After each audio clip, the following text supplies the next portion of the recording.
வாழ்த்துக்களை தெரிவித்துக் கொள்கிறேன். எப்படி இருக்கீங்க? சந்தோஷமாக இருக்கீங்களா? மகிழ்ச்சியாக இருக்கீங்களா? உங்களை சந்திக்கிறதுல மிகுந்த மகிழ்ச்சி அடைகிறேன். பிறந்த நாளை திருநாளை கொண்டாடுகிற பிள்ளைகளை இயேசுவின் நாமத்தினால் ஆசீர்வதிக்கிறேன். இந்த நாளிலும் நாங்கள் ஒவ்வொரு நாளும் உங்களுக்காக ஜெபிக்கிறோம். நீங்களே எங்களுக்காக ஜெபித்து கொள்ளுங்கள். இந்த நாளிலும் கூட அநேக காரியங்களில் நான் வெறுமையாக இருக்கிறேன் ஆண்டவரே. என்னுடைய குடும்பம் ஒரு வெறுமையாக இருக்கிறது, ஒரு ஆசீர்வாதம் இல்லாத சூழ்நிலையில் நான் காணப்படுகிறேன் ஆண்டவரே என்று சொல்லி நீங்கள் நினைத்து கலங்கலாம். எப்போது இந்த சூழ்நிலை மாறும்? எப்போது இந்த தரித்திர நிலைமை மாறும்? எப்போது நாங்கள் சந்தோஷமாக இருப்போம்? என் பிள்ளைகளுடைய மன விருப்பங்களை எப்போது நான் நிறைவேற்றுவேன் என்று சொல்லி நீங்கள் கலங்கி தவிக்கிறவர்களாக இருக்கலாம்.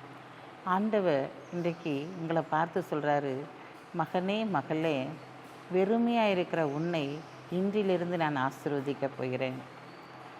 பிரியமான சகோதரனே சகோதரியே, ஆண்டவர் இந்த நாளிலிருந்து உங்களை ஆசீர்வதிக்கப் போகிறாராம். வாசிக்கிறேன் கேளுங்க.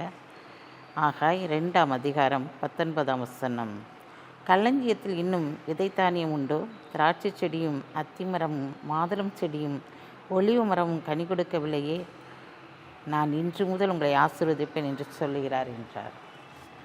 பிரியமானவர்களே, இன்று முதல் ஆண்டவர் உங்களை ஆசீர்வதிக்கப் போகிறார். இந்த நாளிலிருந்து ஒரு பெரிய ஆசீர்வாதம் உடைய குடும்பத்திற்காய் கடந்து வருகிறது. பெருமையாக இருக்கிற உன் நிலைமை மாற்றப்பட போகிறது. பிரியமானவர்களே, இந்த நாளிலும் கூட நம்முடைய வாழ்க்கையில் எத்தனையோ போராட்டங்கள், நெருக்கங்களை நாம் கடந்து வந்திருக்கிறோம். வெறுமை, தரித்திரமான ஒரு சூழ்நிலை, எதுவுமே இல்லை அப்படி சொல்லி புலம்புகிற ஒரு நிலைமையில் நாம் கடந்து வந்திருக்கிறோம். ஆனால் ஆண்டவர் இன்றைக்கு சொல்கிறார், இன்றையிலிருந்து உன் குடும்பத்தை நான் ஆசீர்வதிக்கப் போகிறேன். இன்று முதல் நான் உன்னை ஆசீர்வதிப்பேன். நான் ஆசீர்வதிக்கிறதை யாரும் தடுத்து நிறுத்த முடியாது. அப்படிப்பட்ட ஒரு ஆசீர்வாதத்தை நான் கொடுக்க போகிறேன் என்று சொல்லுகிறவர் உன் அருகிலே கடந்து வந்திருக்கிறார். அங்கே பார்க்கிறோம், ஒரு பெரிய பஞ்சம் வரும்போது அவர் 2 அடைச்சிட்டு தானும் சாப்பிட்டு தன் பிள்ளைக்கும் கொடுத்துட்டு அப்படியே மறித்து போகலாம் அப்படி சொல்லிட்டு அந்த விதவை நினச்சிக்கிட்டு இருக்கா.